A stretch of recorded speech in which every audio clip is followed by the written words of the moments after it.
골방 청춘들의 본격 지역 민심 방송, 귤 까는 방송, 귤팟입니다.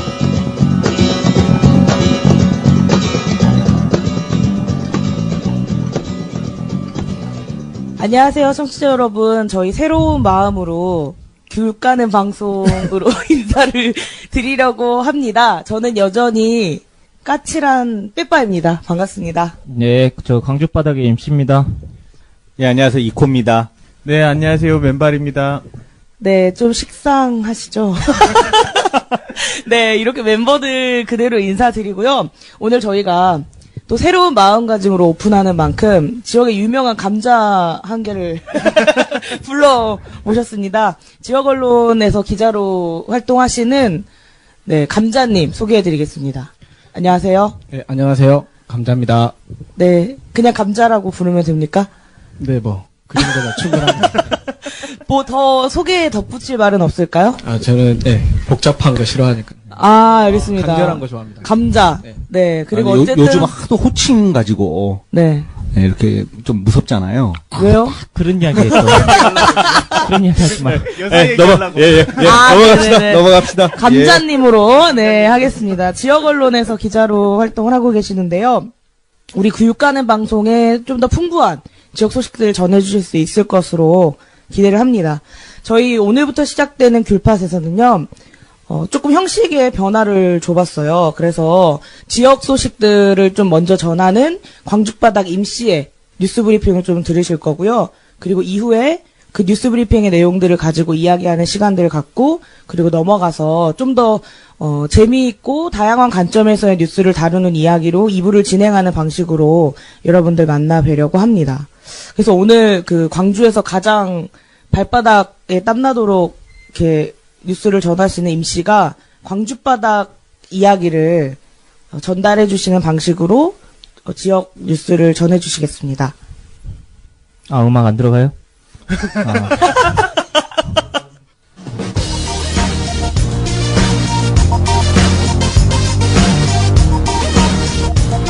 예, 한 주간의 광주 소식을 이 4-5개 정해가지고 소식을 전해드리는 광주바닥 임주입니다.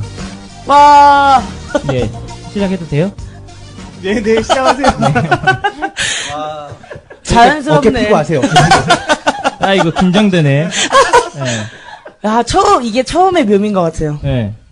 그래가지고, 저희가, 아무튼, 그러니까 일주일에 한 4-5개를 소식을 정해가지고 오거든요. 그 중에, 그러니까 여러분들한테, 이건 좀 같이 알았으면 좋겠다 하는 소식들을 골라가지고, 간단하게 전해드리는 거니까요. 여러분 부담 갖지 마시고, 천천히 들어주세요. 예. 제가 첫 번째 가져온 소식 이야기해도 되죠? 네. 예. 심장이 뭐죠? 부담돼가지고. 예, 제가 첫 번째 가져온 소식은 이번에 광주시 의회에서 인사청문회가 있었어요. 이 광주 도시공사 사장 후보자에 대한 인사청문회가 있었는데, 이 인사청문회의 후보자가 박모 씨예요. 박중배 교수죠. 네. 박중배 교수인데, 이분이 곧 적격성 시비가 붙어가지고, 이 사퇴할 것으로 알려졌습니다. 이게 첫 번째 뉴스인데요. 네. 19일날 사퇴서를 냈습니다. 19일날 사퇴서를 냈나요? 감자. 네네네. 네. 네. 감자가 지금 말했습니다. 네, 감자가 말했습니다. 네. 19일날 사퇴서를 내셨어요. 이분이 박중배 씨라고 한국산업인력공단 위촉된 예. 산업현장 교수죠. 네. 이번에 원래 이분이 1차 심사가 1차 공모가 있었고 2차 공모가 있었어요. 근데 1차 공모 때는 전체 4위, 하위권이죠. 4위가 됐었는데 이 2차 공모에서는 1위로 발탁돼가지고 지금 인사청문회 심사를 받게 된 거거든요. 이 문제 가지고 시의회에서도 좀 논란이 있었고요. 결정적으로는 이분이 건설회사에서 일하고 있을 때 이 관련된 업체에게 돈봉투를 받았다. 예. 받은 게 아니라 본인이 전달했다. 엄청난 누구한테 전달한게 관련된 굉장히 화가 납니다. 설계심사위원회라는 게 있나 봐요. 거기에 이 전달했던 사실이 드러나가지고 그게 크게 이제 파문을 일었고요. 두 번째로 또 이 인사청문회에서 문제가 됐었던 게 이 인사청문회 있기 전에 인사청문회 이 심사위원들에게 사전에 이 물밑 접촉을 해가지고 이렇게 저렇게 잘 봐주라 이런 시도가 있었나 봐요. 그게 밝혀져가지고 여러 가지로 이제 언론에서도 많이 다뤘고 그래가지고 본인 스스로 이번에 19일 날 사퇴서 냈다고요? 네네. 예, 사퇴서 내서 다시 또 도시공사 사장 후보자에 대한 공모를 해야 되고 인사청문회도 해야 됩니다. 제가 조금 헷갈리는데 지금 방금 말했었던 사위였다가 1위로 올라왔었던 사람은 네. 도시철도공사 사장이었던 김성호 씨 후보자를 말하는 그분도 거고 맞고, 이 사람도 도시공사 역시 이분이 박준배 씨도 처음에 떨어졌다가 네. 2차에서는 최종 후보자가 그럼 지금 돼가지고요. 도시철도공사랑 도시공사랑 둘 다 지금 적격성 시비가 있는 거예요? 도시철도공사는 오늘 이제 경과 보고서가 채택이 됐는데 평가가 좀 대체적으로 무난하다. 그러니까 전문성에는 문제가 없다. 그래가지고 아마 통과는 될 것 같은데 이제 도시공사는 아까 말씀해 주셨던 것과 비롯해서 인사청문회를 하는데요. 후보자가 전혀 준비가 안 돼 있었어요. 그러니까 매입임대주택 같은 경우는 굉장히 큰 문제가 됐던 사안인데 후보자가 현장에서 관련 총 예산도 몰라가지고 의원들이 준비가 전혀 안 됐다. 뭐 하여튼 이런 질타가 나왔을 정도니까. 근데 공모에 그런 과정에 문제가 있었다라고 하면 낙마하고 끝날 일은 아니지 않나요? 다른 그러니까 이제 임원 추천위원회가 도대체 어떻게 심사 평가를 한 거냐 이제 이런 제도상의 문제 제기가 있는 건데 이제 한편으로는 이제 이 올라온 이제 이분은 이제 뭐 그 제도상으로는 또 이제 또 별개의 문제가 아닌가 이제 이분 자체의 어떤 자질이 시의원들이 보기에는 되게 부족하다. 이제 인사청문회에서 그런 지적이 많았고 이제 뭐 사퇴해야 되는 거 아니냐 하니까 이제 본인이 그 부담감을 못 이겨서 사퇴서를 19일 날 임원 추천위원회에 먼저 제출한 걸로 이제 알려져 있습니다. 우리 브리핑은 저기 임 씨가 제목만 있고 그 다음에 감자가 쭉 하면서 제가 속으로 지금 그 생각하고 있어요. 제가 아는 내용은 아는데 모르는 거 전혀 몰라서 제가 기자들이 원래 다 그래요. 제가 아는 것만 굉장히 감자. 오늘 활약 대단합니다. 네. 내가 말하라 할 때 말하세요. 이번도 제목 읽어봐봐. 어떻게 될까 모르겠네. 기자는 원래 듣는 직업이라는데 네, 너무 나댔습니다. 근데 지금 이게 인사 관련해가지고 광주시 지금 문제가 이번만이 아니에요. 지금 여러 번 있었거든요. 네. 그리고 실제 지금 2월 달인가요? 그 일괄 사퇴를 했었잖아요. 광주시 네. 산하의 출연기관이나 예. 이런 사람들이 광주시장이 쇄신하겠다. 네. 라는 의지를 보이면서 인사쇄신을 하겠다고 해가지고 관련된 이 기관장들이 일괄 사퇴해가지고 한 7, 8기관이 갑자기 다 비었죠. 공석이었죠. 예. 없어졌었죠. 다 자리에서 물러나고 예, 예. 이런 상황이었죠. 지금 5월 달이니까 벌써 수개월째 지금 공백 상태로 있는 거거든요. 네네. 근데 이 청문회도 실장 계속 진행되면서 여러 가지 문제가 지금 발생하고 있어요. 도시공사 문제뿐만 아니라. 그래가지고 이거는 나중에 한번 종합적으로 윤장현 시장의 인사 관련된 논란이나 문제들 요걸 한번 짚어보면 좀 재밌는 말들이 많이 나오지 않을까. 어쨌든 이번도 그냥 넘어가진 않았네요, 둘 다. 네, 뭐 그렇기도 하고 아마 이제 도시공사는 이제 재공모를 다시 거쳐야 되는 상황이기도 하고 이제 여성재단이 남았는데 제가 말하라고 했어요. 예. 이게 문제예요. 이제 텃세를 엄청 부리네. 와, 쩐다, 입시. 장난. 말씀하세요. 여성재단. 네. 예, 여성재단에 이제 남았고, 이제 지금 이제 이렇게 도시철도공사는 아마 그 임명이 되면 도시공사하고 이제 여성재단 이제 두 군데 남을 건데, 여성재단도 이제 뭐 뚜껑을 열어봐야겠지만 크게 뭐 아직은 뭐 말이 많지 않아서요. 이제 근데 윤장현 시장의 대체적인 인사에 대한 평가는 워낙 말이 이전부터 많았기 때문에 이제 저희가 좀 말하기 좀 입 아프지 않나요? 이게 워낙 이제 뭐 아무튼 내년 지방선거에서 이렇게 좀 평가를 그런 고스란히 나타나지 않을까 저는 뭐 그렇게 보고 있습니다. 임씨 말했던 것처럼 다음번에 어쨌든 광주시장님뿐만 아니라 이 광주시 행정과 관련한 인사 문제는 조금 더 자세히 다뤄볼 필요가 있을 것 같다 생각이 들어요. 네. 이번에 문재인 정부 굉장히 인사 잘하잖아요. 그렇습니까? 네. 이런 것만으로도 시민들한테 주는 굉장한 메시지가 있는 건데 네. 인사 문제가 항상 윤장현 시장은 논란이 터지죠. 문제가 되고. 사실 이게 지방정부 건이 아니고 중앙정부였으면 많이 맞아가지고 그렇죠. 먼지가 돼버렸을 일인데 그런데 사실 그냥 넘어가고 있는 경향이 있는 것 같아요. 그 이슈의 집중도가 약하니까 문제가 생겨도 계속해서 넘어가는. 그런 네. 문제가 있습니다. 아무튼 다음에는 인사 문제 관련해서는 한번 전반적으로 한번 짚어보는 걸로 그렇게 하고요. 두 번째 소식 전해도 되겠어요? 네. 두 번째 소식 전하겠습니다. 가져온 게 뭐냐면요. 이번에 전남도 의회에서 그 어린이 놀 권리 보장 조례안이 발의가 됐고요. 상임위에 통과가 됐습니다. 이게 간단하게 소개를 시켜드리자면 그 주요한 내용이 교육감이 교육 과정 운영에 대해서 이제 지장이 없는 범위 한에서 그 범위 한에서 아이들의 놀이 활동을 활성화하는 시책을 마련해야 된다. 그리고 지원 계획을 매년 수립하고 그것을 집행하도록 해야 된다라는 것이 이제 주요한 조례안의 골자인데요. 이게 가져온 이유는 두 가지 좀 이중적인 면이 있는 것 같아요. 첫 번째는 부정적인 부분에 대해서 이야기를 하자면 이 얼마나 놀 권리가 보장이 안 됐으면 조례안으로까지 해야 되냐. 우리의 지금 우리 사회 교육이나 이런 상황들이 이런 생각이 저는 들었었고 두 번째로는 이게 전국에선 첫 번째예요. 전국에선 첫 번째고. 아, 그래요? 네, 전국에선 첫 번째인데 이렇게라도 발의가 돼서 좀 하다못해 이슈화만 되더라도 사람들한테 일정 정도의 경각심을 심어주는 부분이 있지 않나 해서 이제 이 소식을 가져왔습니다. 아, 네, 그러네요. 이와 관련해가지고, 아이들이 노는 것과 관련해서, 예, 이 중에서 유일하게 육아에 참여하고 있는 학교입니다. 육아에 동참하고 계십니까? 육아를 전적으로 하고 있죠. 네. 제가 이제 보기에는 뭐 그런 식의 이제 발상의 어떤 전환이잖아요. 놀 권리를 이제 행정적으로 좀 지원을 해주겠다라고 하는 거에 대해서는 뭐 이제 좋게 평가를 해줄 수가 있는데 문제는 이제 그러한 그 아이디어라고 하는 게 현실화되기 위해서는 애들이 혼자 노는 게 아닙니다. 부모랑 같이 놀잖아요. 그러니까 OECD에서 두 번째로 노동을 많이 하는 그렇죠. 이제 한국 사회에서 그런 것들이 일종의 사문화되지 않을까 하는 이제 그런 우려를 갖고 있습니다.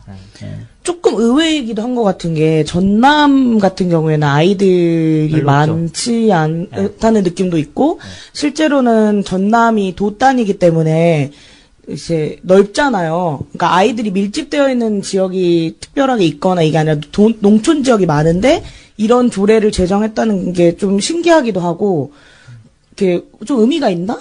라는 생각이 들기도 해서 이제 또 각 시군에서 또 그 자기들 환경에 맞는 네. 그러니까 이런 게 좀 적용하는 그런 단계가 필요할 텐데. 그럴 것 같아요. 근데 저는 이 조례가 아무튼 말씀해 주셨지만 이게 좀 이상한 면도 있다. 네. 뭐 지원 계획 마련해서 자 너네들 놀아. 놀아봐. 뭐 이런 거.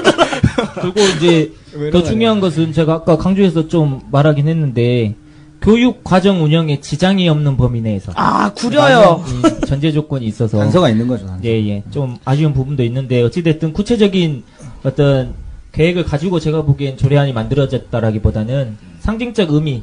예.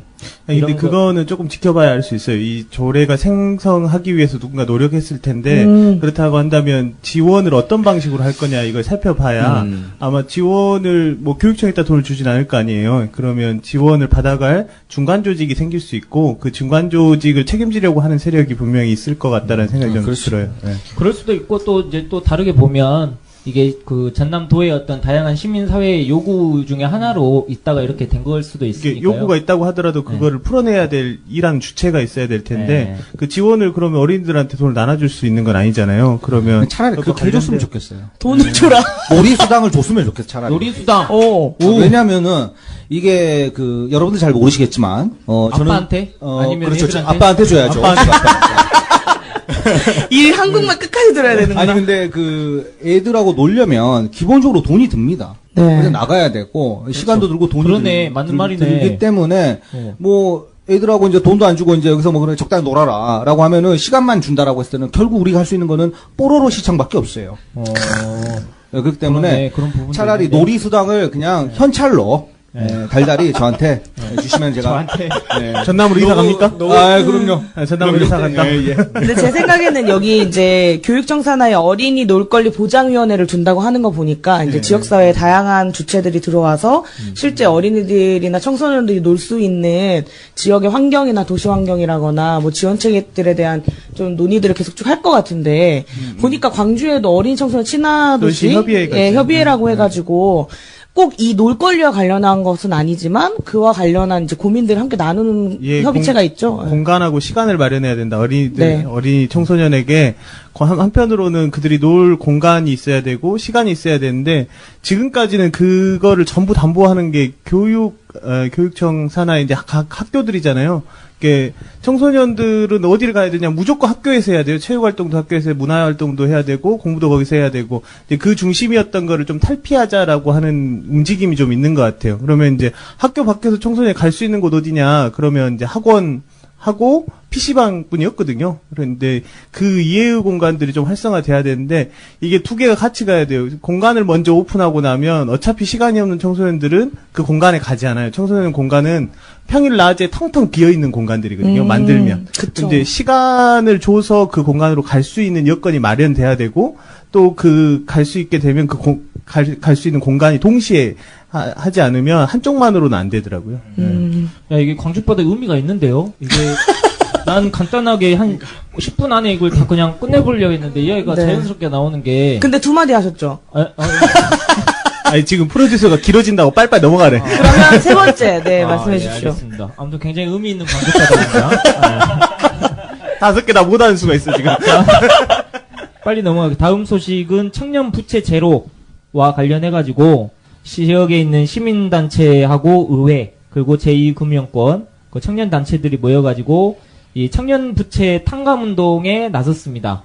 이와 관련해서는 이 그때 그 탕감운동에 여러 가지로 이제 지금 일을 하고 있죠. 지금 우리 빼빠님의 이야기도 좀 들어보죠. 아, 네. 사실 이 캠페인은 이제 우리가 광주를 빛골 광주라는 말을 많이 쓰잖아요. 근데 빛골 광주에서 빛 때문에 빛을 잇는 청년들이 없게 하자라고 한 라임 괜찮습니까? 발음 구분 잘해야 되겠네. 네네네. 그래서 어쨌든 요즘에 청년들이 가지고 있는 부채의 성격이나 규모가 커져가고 있는데요. 다들 아시는 것처럼 이제 대부분의 청년들은 대학교 학자금으로 인한 부채의 규모가 좀 가장 크게 형성이 되어 있고 실제로 이제 30대가 넘어가면은 주거 공간을 마련하기 위한 비용들 때문에 부채의 성격과 그 규모가 커져가고 있어요. 근데 특히나 이제 광주전남발전연구원에서 지역에 있는 청년들의 부채 문제를 지적했었던 내용이 뭐냐. 실제로 우리 지역 청년들이 가지고 있는 부채는 전체 청년들을 평균으로 냈을 때는 한 1,100만 원 정도 평균이 되거든요. 근데 부채가 있는 청년들 중에만 평균을 내면 4천만 원이 넘어요. 아. 네네. 그런 의미에서는 실제 이제 부채를 가지고 있는 청년들의 부담들이 가중되고 있다라는 거 하나와 두 번째는 부채의 규모가 지금 아주 심각한 정도는 아니지만 이 부채가 빠르게 악성화될 수 있다라고 하는 것들을 지적했는데 왜 그러냐 그랬더니 좋은 일자리 안정적인 일자리 그리고 어떤 임금 어느 정도의 임금이 보장되는 일자리를 지역에서 얻기가 어렵기 때문에 이 부채 문제가 심각해질 수 있다라고 하는 그런 지역사회 공감대 때문에 청년 부채 문제 해결을 위한 좀 지역사회의 협의체를 만들게 된 그런 내용이고요. 청년 부채 제로 캠페인이라고 하는 이름을 가지고 있습니다. 이게 뭐 혜택이 뭐가 어떻게 되는 거예요, 구체적으로? 혜택이라는 표현이 좀 그렇긴 한데요. 예, 예. 네. 아직도 이렇게 행정을 시혜적으로 가라고 계시네요. 예? 예, 실제로 지금 광주 지역에서 한국장학재단을 통해서 장학금을 받고 있는 대출을 신청했었던 청년들 중에 6개월 이상 원금과 이자를 전혀 상환하지 못한 청년들이 493명이에요. 근데 그 493명의 청년들이 30억에 가까운 채무액을 지금 전혀 갚지 못하고 있는데요. 이런 유이자 청년들에게 최대 200만 원을 무이자로 우선적으로 좀 지급을 해서 숨통을 좀 트이게 하고요. 그리고 재무교육이나 상환계획을 잘 준수하게 됐을 경우에는 희망지원금이나 또 저축액의 2배 정도를 지원할 수 있는 금융 시스템까지 함께 제공하는 방식으로 고민할 생각입니다. 이게 굉장히 좋은 것 같아요. 저는 개인적으로 굉장히 좋다고 생각하는데. 부채 있으십니까? 부채도 있긴 하지만 그렇게 많진 않은데 이게 악성화되는 것을 막을 수 있는 예방조치의 네. 성격도 있고 또 투여되는 예산의 비중이 그렇게 많지는 않잖아요. 네. 많지는 않은데 효과는 굉장히 많이 누릴 수 있는 아주 좋은 일이라고 생각하고 네. 뭐 이 일에 굉장히 많은 청년 단체들도 그렇고 이 시민 단체들이 참여한 걸로 저는 알고 준비를 하는 과정에서 그분들에게 개인적으로 고생하신다. 뭐야? 더 열심히 해주시라. 임씨한테 칭찬받았어. 지금 독려하고 있는 겁니까? 라는 말을 하고 싶습니다. 네, 부채 관련돼서는 이제 캠페인부터 시작해가지고 청년 내지갑 트레이너라고 해서 신용상담 교육들이 본격적으로 시작이 되거든요. 그래서 부채 많으신 분이 방청객으로 와 있는데 그 미니 인터뷰 한번 할까요? 진짜로? 이거 해도 될 거면. 미니, 아니 어떻게 우리가 오늘 부채 얘기하는 줄 알고. 예, 제가 알기로는 아주 악성이에요. 갚을 계획이 없는 어찌까. 부채야. 어떻게 어째요? 생각하세요? 자기소개 잠깐 부탁드립니다. 네, 안녕하세요. 방청객으로 온, 네, 잡수입니다. 아 잡수? 네네. 아 잡수. 네 잡수. 싸하게 뭐, 이런저런 이런.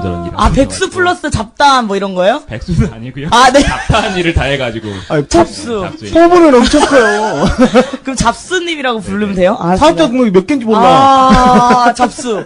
알겠습니다. 간 데마다 얘기가 펴요. 나와서 그런데, 그 직장 생활을 할 때는 정기적인 수입이 들어오니까, 그 급여가 많지 않아도 크게 이제 큰 빚이 지어지진 않더라고요. 근데, 개인 사업을 시작하면서, 이제 처음 대출을 받으려고 은행이라던가 뭐 이런 곳을 갔는데, 이제 쉽게 빚을 받을 수가 없었어요. 그러다 보니까, 직장이 없어서요? 아니죠, 이제. 사업을, 이제 직장을 그만두고 새로운 사업을, 요즘 청년 창업이 네. 유행을 하잖아요. 저도 더 늦기 전에,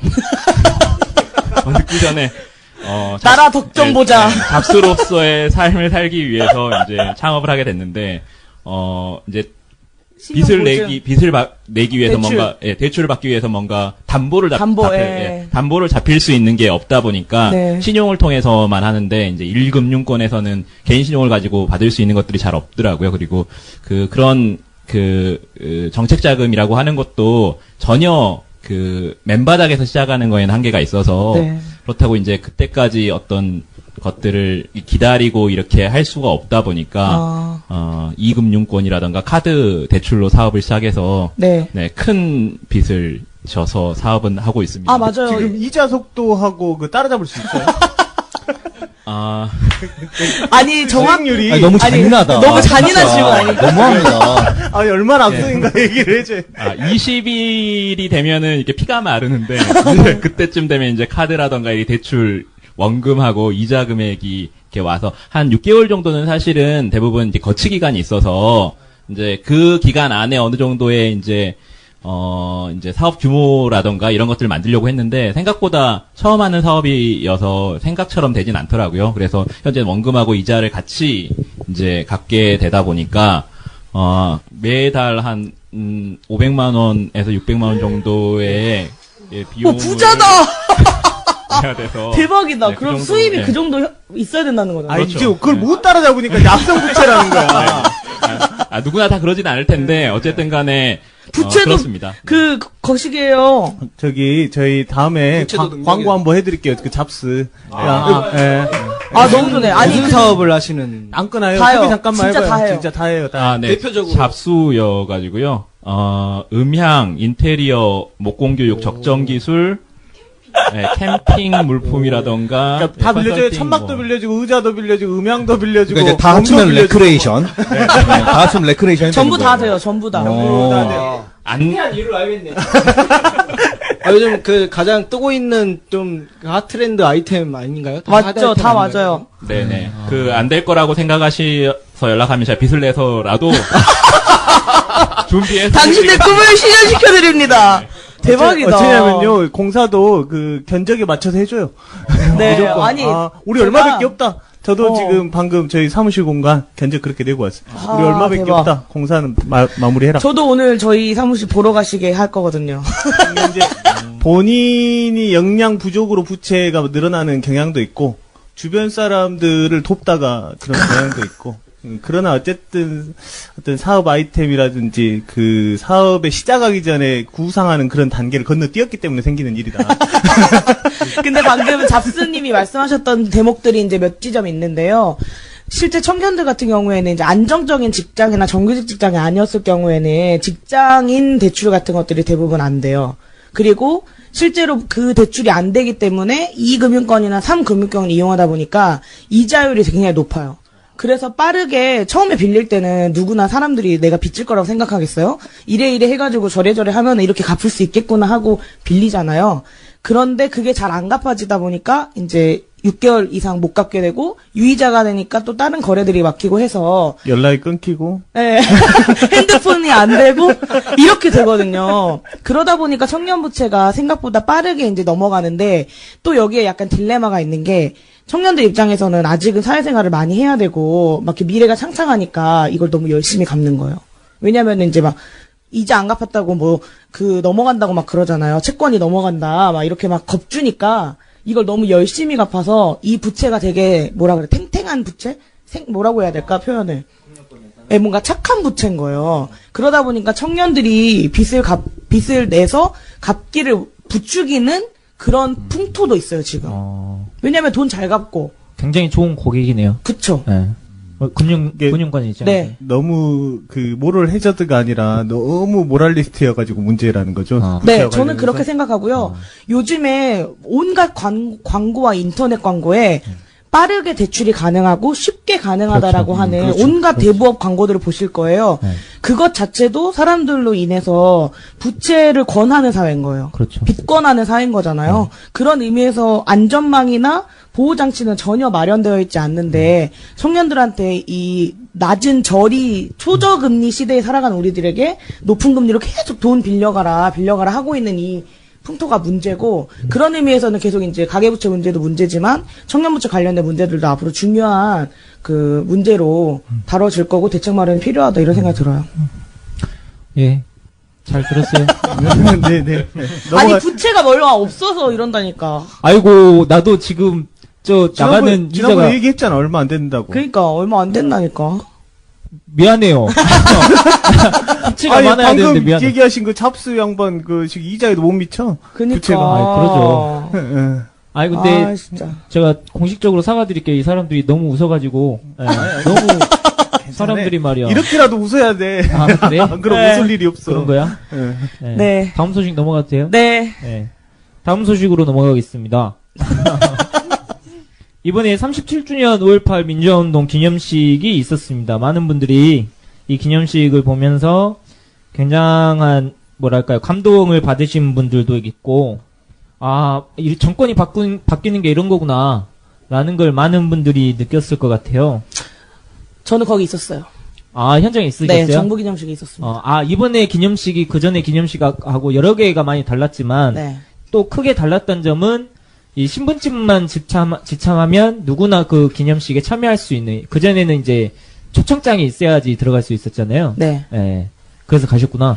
네, 저는 너무 좋던데. 가신 분 있어요? 못 갔어요. 뭐, 방송 보셨어요? 저는 그때 한의원에서 침 맞고 있어가지고. 저는 일하러 갔습니다. 그럼 계셨죠, 감자님? 네. 이번에 10,000명인데, 이게 10,000명이 그 이제 월단체 쪽에 물어보니까, 이제 많으면 3,000명이라고 하더라고요. 역대 가장 많았던 게. 네. 그러니까 이제 3배 정도. 역대 최대라고 하죠. 3배 이상 더 오신 건데, 현장을 취재하는 기자 입장에서 되게 많이 어려움이 많았습니다. 모든 분들이 다 기자가 돼가지고, 다 사진 찍으려고. 전혀 기자한테 배려도 없고. 그게 없었겠구나. 카메라로 제가 사진 촬영을 하고 있는데 핸드폰을 주시면서 저도 사진 좀 찍어달라고. 그래서, 되게 많은 어려움을. 감자님이 오니까 이런 시선이 또 있네. 너무 재밌어요. 굉장히 좋네. 그리고 또 뭐 다른 건 없어요? 이제 말해도 돼요? 이번에 대통령이 이례적으로 이제 민주의 문을 통해서 행사장에 입장을 했잖아요. 네. 이제 그것도 이제 그 전에 유형공안서 쪽으로 몰래 이제 우회해서 대통령이나 이제 국무총리 오더라도 이제 그런 쪽 우회했는데. 네. 이제 좀 상징적인 의미를 좀 살리고자 방명록도 쓰고 그렇게 이제 입장을 하는데 거기를 이제 사진을 찍으려고 사진 기자들이 미리 이제 자리를 잡았죠. 그래서 네. 이제 잡고 있다가 사진 기자 한 분이 옆에 있던 한 분이 좀 힘드셨는지 이럴 거면 대통령 오지 말라고 해. 이 한마디를 하셨다가 개갈로 오르시던 분이 어디서 지금 그런 말을 하냐고. 그럴 거면 5월 단체도 다 없애! 막 이렇게 와, 갑자기. 해프닝이 있었네. 기자님은 그냥 농담으로 너무 힘들어서 던진 말이었는데 그걸 지나가던 분들이 이게 그래서 이게 여기서도 함부로 대통령을 건드리면 안 되겠구나. 농담이라도. 기자가 상황 파악을 못했네. 근데 눈치가 없었던 거죠. 문재인 대통령의 이 특이점이 그 동선을 길게 가져가는 것 같아요. 그러니까 보통 이 유형보관소 쪽으로 들어오는 이유가 빠르게 이제 최대한 언론의 행세만 접촉면을 줄이고 시민들의 접촉면을 줄이기 위해서 그렇게 가는 건데 이분은 되도록이면 길게 가져가는 그런 게 지금 이제 시민들 입장에서는 되게 환호하는 그런 장면인 것 같아요. 이제 흔히들 이번 기념식이 제2의 뭐 취임식이다. 네, 그런 평들이 맞아요. 많이 나오는데 맞아요. 굉장히 감동받았어요. 저는 이제 개인적으로는 굉장히 감동을 많이 받았는데, 특히 안아주시는 예. 예, 그분 성함이 제가 기억이 안 나요. 김소영 씨. 네. 김소영 씨. 네. 그분 안아주는 그 장면. 네네. 그 장면이 뭔가, 제가 뭐 다친 것도 없는데, 내가 치유가 되고 있구나. 가장 네, 부채도 별로 없으시다면서. 부채도 없고, 다치지도 않고. 네, 그렇게 재밌어? 김소영 씨로 알려져 있고요. 김재평 씨의 네, 딸. 자손이시고 그때가 아버지의 생일이면서 본인이 태어난 날이라고 하더라고요. 그 5.18 기념식 때 이제 보면은 아까 말씀하신 이제 김소영 씨 이렇게 안아주는 장면하고 그다음에 이제 그 관련 연설하는 그 장면이 정치인 문재인을 봤을 때 영원히 이제 문재인을 설명하는 하나의 레퍼런스를 문재인이라고 하는 정치인이 얻어갔다. 라는 이제. 준비했네. 이거 준비한 편이야. 진짜. 항상 준비를 해야죠. 그런 게 있었고, 그 다음에 이제 이제 할 때 이제 기념사에서 5.18이 이제 촛불로 이제 다시 태어났다라고 하는 그 말을 들을 때 이제 저도 이제 뭐 광주 사람이고 여러분 다 광주 사람이지만은 뭔가 좀 다른 좀 이렇게 찌릿한 그런 감정을 느꼈을 거예요. 그러니까는 이렇게 우리가 어떤 고립되었던 우리만의 기념식 뭐 이렇게 좀 억눌려 있던 것들 뭐 이런 식으로 표현됐는데 그게 이제 어떤 그 전국적 차원으로 그다음에 역사성으로서 이렇게 다시 한번 호명된다라고 하는 것들 자체가 그러니까는 광주도 그렇고 정치인 문재인도 그렇고 서로가 하나씩 이렇게 주고받는 듯한 그런 느낌 많이 받았습니다. 예전에 막 방아타령 막 나오고 그랬잖아요. 기념식에 이문희한 행정국 목부그래 간다고 박성춘 보훈처장이 방아타령 막 하고 그랬어요. 네. 그리고 사람들 안 온다고 하니까 보훈처 직원들 동원해가지고 수당 주면서 그 자리 채우고 별의 별짓을 다 했었거든요. 근데 이번에 대통령이 와가지고 광주 5.18 민주화운동은 이번 정부의 연장선 안에 있다. 이번 정부는 그렇게 멘트하고 굉장히 의미 있는 말을 많이 한 것 같아요. 근데 그동안 이제 문재인 대통령이 눌변이라는 얘기가 되게 많이 있었잖아요. 그런데 이번에 보니까 이번 연설문 대신 써줄 수 있는 연설문이 아니더라고요. 물론 검토는 했겠지만. 네. 근데 굉장히 화려하지 않아도 간명하게 말을 잘 했다. 그래서, 눌변이라고 하는 이미지도 많이 덜어냈겠다. 이런 생각이 들었어요. 정말 후보 때는 연설이 내용이 너무 밍숭맹숭하고 이래가지고. 스타일은 굉장히 밍숭밍숭한데 임팩트는 강했다. 이런 느낌이었어요. 네, 저도 전문을 다시 뽑아서 볼 정도로 뭔가 이렇게 다시 보고 싶은 글들이 좀 있었어요. 그리고 이제 단문을 많이 이제 선호하시면서 좀 이렇게 단호한 메시지를 전하고자 하는 형식으로 문장 배열을 한 것 같은 느낌을 받았거든요. 굉장히 디테일하세요. 저요? 우리 빼빠님이 거칠지 않아요. 근데 저는 그날 이제 김소영 씨가 얘기했었던 그 슬픈 생일이라고 하는 추모사 같은 거 있잖아요. 그게 굉장히 마음에 와닿았거든요. 그러니까 5.18 때문에 희생된 본인의 이제 아버지의 사연을 이야기하면서 사실은 이제 제대로 보지도 못한 분인 거잖아요. 아버지 얼굴도 제대로 몰랐을 텐데 그런 분들의 희생으로 인해서 우리가 우리 사회를 살아가고 있다라고 하는 메시지를 전달했었던 게 여느 그런 기념식이나 출모사에 비해서 훨씬 더 가슴이 울렸던 것 같고 준비를 많이 한 것 같아요. 네네. 저는 피우진 보훈처장 바로 네네네. 전날 임명한 것도 그것도 굉장히 이례적이었죠. 네. 그래서 보훈처장으로서의 피우진 그 처장이 된 거는 굉장히 놀라운 일이고 또 뭐 진보정당 비례대표 출신이기도 하고 한데 그런 의미에서 좀 굉장히 의미 있었던 행사였다고 보고요.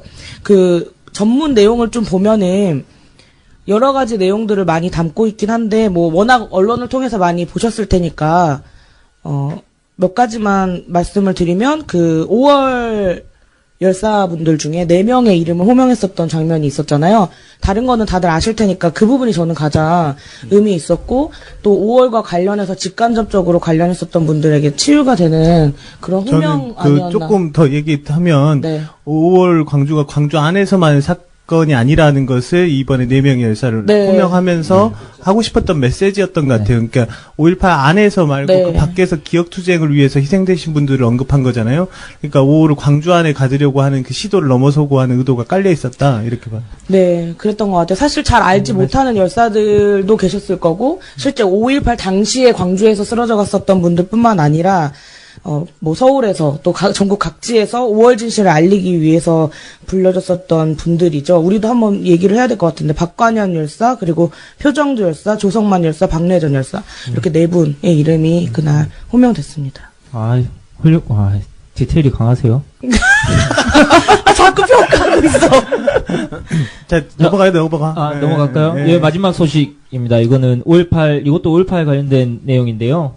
5.18 그 헬기 발포 지금 핫 이슈잖아요. 예, 전일 빌딩에 이 총탄 자국이 발견되면서 헬기 사격이 있었냐 없었냐 가지고 진상조사까지 했는데요.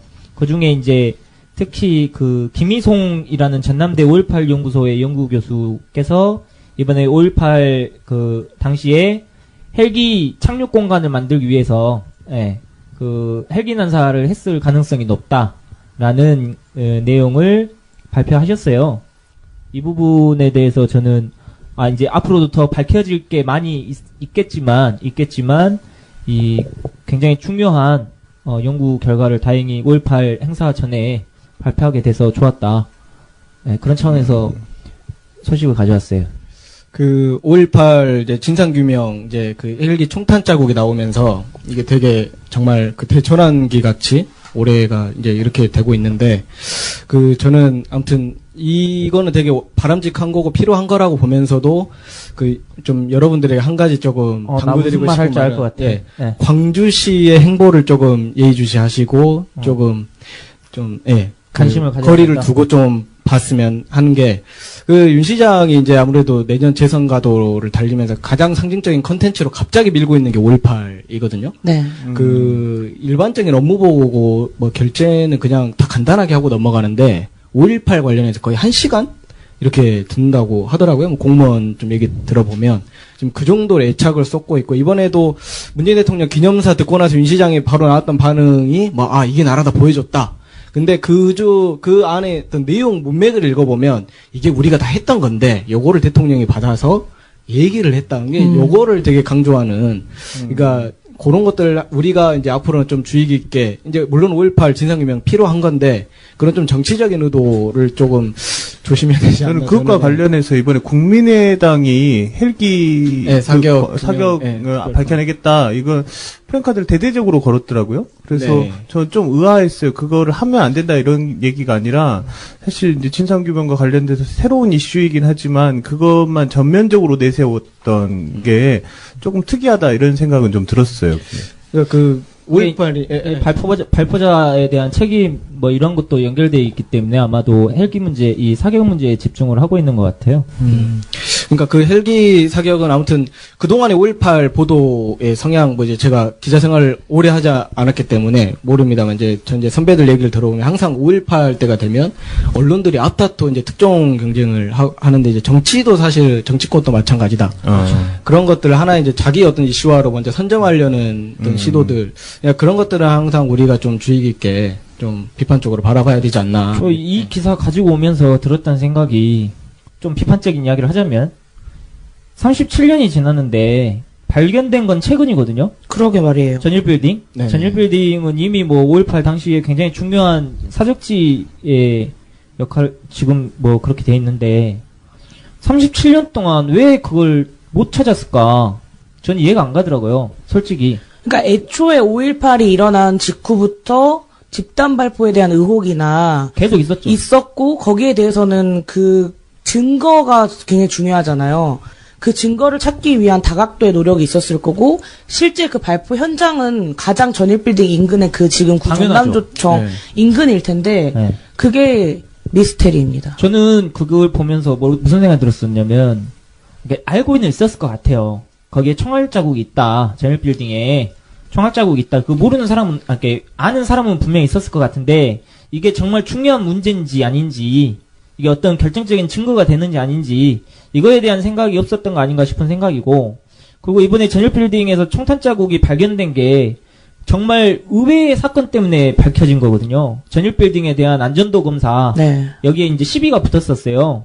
안전도 검사를 제대로 했냐 안 했냐 가지고 이게 쟁점이 되니까 이 언론들하고 같이 이제 검사하는 과정에서 총탄 자국이 나온 거예요. 그러니까 굉장히 우연한 사건으로 이 총탄 자국이 발견된 거거든요. 네. 근데 그래서 이제 와서 이 헬기 사격 책임자 누구냐 이런 이야기를 하는데 그것도 다 맞는 말이지만 제가 답답한 게 37년 동안 그리고 5.18 현재화나 아니면 기념과 관련해서 5.18 기념재단이 사실상 이 역할을 해야 되는데 재단도 사실 이 역할을 못했던 거 아닌가 싶은 생각이 들더라고요. 95년도에 만들어졌고 지금 이제 20년이 좀 넘었는데 네.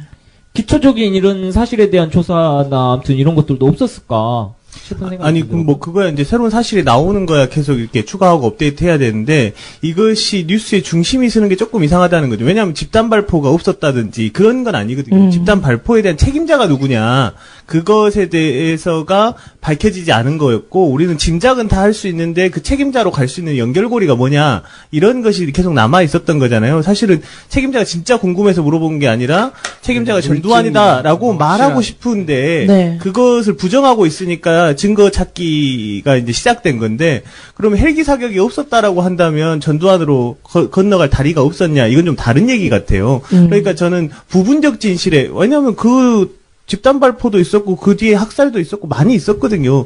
그러니까 이 죽음과 관련된 정황적 증거들은 전부 다 있었는데 그 죽음을 명령한 주체가 누구냐 이런 거였는데 정황이 하나 더 추가된 거라고 저는 보거든요. 그래서 정황을 추가하는 건 좋은데 이슈의 중심이 옮겨가는 것은 분명히 이것은 선전욕이다 이런 생각이 좀 들기는 해요. 그게 마치 그러니까 기존에 자기 역할을 제대로 해왔던 과정에서 이제 그게 발견된 거라면 그건 정말 축하해줄 일인데 기념하고 같이 고마워하고 그래야 될 일인데 그런 부분에서 미약했다가 이거 발견되니 또 호들갑 떨고 있는 모습 아닌가 싶은 생각이 들어서 이제 저는 드렸던 말씀이에요. 네, 그런 의미에서 감자가 지적했던 지점이 어쨌든 광주 지역의 차원에서의 어떤 총탄 흔적을 중심으로 하는 어떤 논란에 대해서는 좀 거리감을 두면서 바라보거나 언급해야 그래야 될 것 같다 생각이 들어요.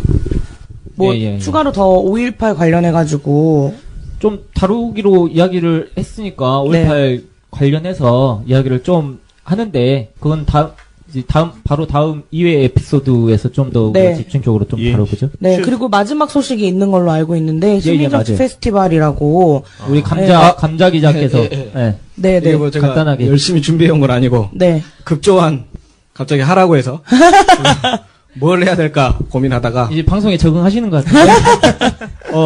어제 이제 시민의 날 광주시가 이제 매년 하는 행사인데 그 행사를 맞아서 이제 여기에 광주시가 정치라는 컨텐츠를 접목을 시켜가지고 시민들이 어떤 정책을 제안하고 거기서 시민들이 직접 투표를 해서 선정을 하면 이걸 정책에 반영하겠다 이래서 시민정치 페스티벌이라는 행사가 열렸는데 자, 이 행사를 어떻게 좀 바라봐야 할까 그래서 제가 아무튼 그런 행사가 일단 열렸고 거기서 일단 그 선정된 정책들을 고교 전학생 무상급식 그리고 부모 자격 인증교육 이런 것들입니다. 근데 뭐 그런 것들은 이전부터 많이 요구가 되었던 정책들이고 근데 이제 이런 방식이 과연 합당한 거냐 근데 좀 이런 것에 대한 고민이 필요하지 않나. 거기에서 결정이 되면 광주시에 반영이 되나요? 뭐 항상 똑같죠. 이런 거. 네, 간단히 설명을 드리면 20일, 21일 양일간 펼쳐졌었던 행사인데요. 원래 진행됐었던 시민의 날이라고 하는 행사는 그대로 진행이 되는데 실제 이제 금남로 시민정치 페스티벌이라고 하는 형태로 올해만 특별히 더 큰 형태로 진행이 된 거예요. 정책 박람회 형태로. 그래서 사전에 이미 시민들을 통해서 접수되었었던 100개 정도의 정책이 있었고요. 사전 총회나 민회를 통해서 그것들을 어느 정도 이렇게 추리고 그 의견들을 모아가는 사전 총회들도 좀 했습니다. 진행을. 그 이후에 현장에서 이제 7개 그리고 나머지는 스티커 투표로 선호도 투표를 해서 올라온 3개가 더해져서 총 10개의 정책을 3분 동안 이제 발표하는 거였어요. 사실 저도 한 꼭지 발표를 했거든요. 정책을 제안한 게 채택된 게 있어가지고. 그래서 그 시간 동안에 시민들을 대상으로 해서 설명을 하는 거예요. 이 정책이 왜 필요하고 어떻게 하는지에 대해서. 그러면 스위스의 린츠 게마인데라고 하는 이제 주민들의 직접 총회 방식이 있는데 비표를 들어서 찬반 의견을 이제 나타내는 방식이거든요. 그걸 통해서 통과가 되면 이후에 이제 시 행정에 직접 건의할 수 있거나 진행할 수 있는 건 그대로 반영을 하고 아니면 의원 발의를 통해서 이제 발의가 되는 형태. 그러니까 제 말은 거기서 이제 채택된 정책이나 제안들이 거기에서 만약에 10가지가 채택됐다면 10가지가 다 광주시에 어떤 사업으로 반영이 되게 그게 있어요? 아니에요. 그거는 또 다른 절차가 있는 거죠. 시의회를 거치든지 시 행정으로 가든지. 그러니까 말이나 한번 해보라 이런 얘기죠. 알겠어요. 네. 근데 이제 그런 식의 이제 모델에 대해서 좀 저는 생각해 볼 거리가 있다고 생각해요. 그래서 한 2가지 정도가 이제 생각이 되는 부분이 있는데, 그러니까 참여를 많이 이끌어내는 그런 이제 장치 시스템을 발굴하고 이제 그런 콘텐츠를 길러내는 거는 좋다고 생각을 하는데, 중요한 거는 거기에 직접 참여할 수 있는 사람이라고 하는 거는 아주 정치 고관여층이나 내지는 나름대로 좀 이렇게 시간이 있고 이런 사람들이 이제 들어갈 수 있는 거예요. 그렇잖아요. 그러니까는 얘기 조금만 더 길게 할게요. 그러면 우리 그러면 아니. 이번 에피소드는 여기서 끝내고 그 이야기를 연장선에서 다음 에피소드에서 이야기하는 건 어때요? 아니 하던 얘기 하시게 하세요. 왜 왜 나가요 나를? 가고 싶으면 가던지. 아니 왜냐면 아니 가도 돼. 이게 쟁점이라서 제가 보기에는 이코님도 말 당연히 해야 되지만 제가 보기에는 우리 감자 기자도 할 말이 있고 이 말 안 하고 빨리 하면 되거든요. 맞아. 빨리 얘기하세요. 죄송합니다. 빨리 하세요. 닥치고 있어. 아니 이제 흐름을 다 끊어버려가지고 별로 이야기하고 싶지가 않아요. 그냥 쉬었다 다시 합시다. 쉬었다 다시 해. 네. 쉬었다 다시 해. 이건 중요한 문제라서. 네네네. 별로 중요하게 안 하려고 했는데 중요한 문제를 만들어버렸네. 진짜. 알겠습니다. 그러면 어쨌든 오늘 준비하신 소식은 다 전달을 하셨나요? 예. 저 굉장히 만족스럽습니다. 그러세요? 저는 10분만 하고 끝낼 줄 알았는데. 네. 사람들이 너무 좋은 살들을 많이 붙여주셔가지고. 네. 저도 몰랐던 것도 새롭게 알게 되고. 네. 다음엔 더 열심히 준비하고 오겠습니다. 사실 제가 알기로는 그 광주바닥이라고 하는 거를 4년 동안 이렇게 쭉 길게 준비하시고 하셨던 걸로 알고 있어요. 매일매일 오후에 5개 정도의 소식을 꼬박꼬박 전해주신 거 맞죠? 4년 동안 했습니다. 네, 4년 동안 매일. 하셨다고 하고요. 네, 박수 한번 쳐주세요. 네. 그런데 그 4년 동안 했던 광주바닥이 이제서야 빛을 본다. 난 이제 그만한다는 줄 알았어. 아니요. 그래서. 다 저희 덕분 아니겠습니까? 네, 맞습니다. 일주일 동안 아마 총 25개 정도의 소식 중에서 좀 함께 이야기 나눠볼 만한 내용 5개를 이렇게 초이스해서 오시는 걸로 알고 있는데요. 앞으로도 임시의 광주바닥 많이 관심 갖고 지켜봐 주시고요. 혹시 따로 이게 받아보시거나 이렇게 보고 싶으시면 어떻게 해야 그러신 되죠? 분들은 저희 팟캐스트 후기 남기는 곳에 메일 주소만 남겨주시면 그날부터 바로 이제 보내드릴 수 있어요. 네, 감사합니다. 그러면 이어서 2회 때는요, 저희가 5.18과 관련한 좀 구체적인 이야기들을 나눠볼 텐데요. 이어서 계속 청취해 주셨으면 감사하겠고요. 끝으로 아주 짧게 오늘 저희가 본격적으로 시작하는 방송인데 소감이나 이야기 전하실 거 있으면 간단하게 이야기 듣고. 네, 저는 오늘 에피소드 제목이 나왔다. 광주바닥 임시 날개를 달다. 너무 웃기다. 우리가 날개다. 네네, 좋습니다. 이렇게 하죠. 광주바닥 임시 우리가 키웠다. 감자님 오늘 처음으로 방송 저희랑 함께 했는데 어떠셨는지, 앞으로도 계속 함께 하시는지. 평소에 원래 말수가 되게 적은데 아닌 것 같은데? 1년에 할 말을 오늘 못하는 것 같아서 오늘 1년치 향후에는 어떤 말을 해야 하나 지금 이제 바닥이 나서 참 걱정이 되고요. 말주변이 없는데 아무튼 여러분 같이 계신 분들이 잘 끌어줄 거라고 믿고 열심히 하겠습니다. 네네, 임시. 감자 기자님이 굉장히 걱정 많았었는데 막상 마이크 잡고 이야기하니까 이게 40분 만에 적응이 확 돼버리시네. 그리고 저는 오늘 방송 너무 좋았고요. 우리 여러분이 참여해주신 분들이 많이 오늘 계셨었는데, 다 이제 소개 못 시켜드려서 좀 죄송하고, 광주 바닥은 원래 컸었고요. 여기 워낙 컨텐츠가 없기 때문에, 광주 바닥을 이제 끼워준 네, 방송 거지. 자르도록 하겠습니다. 네.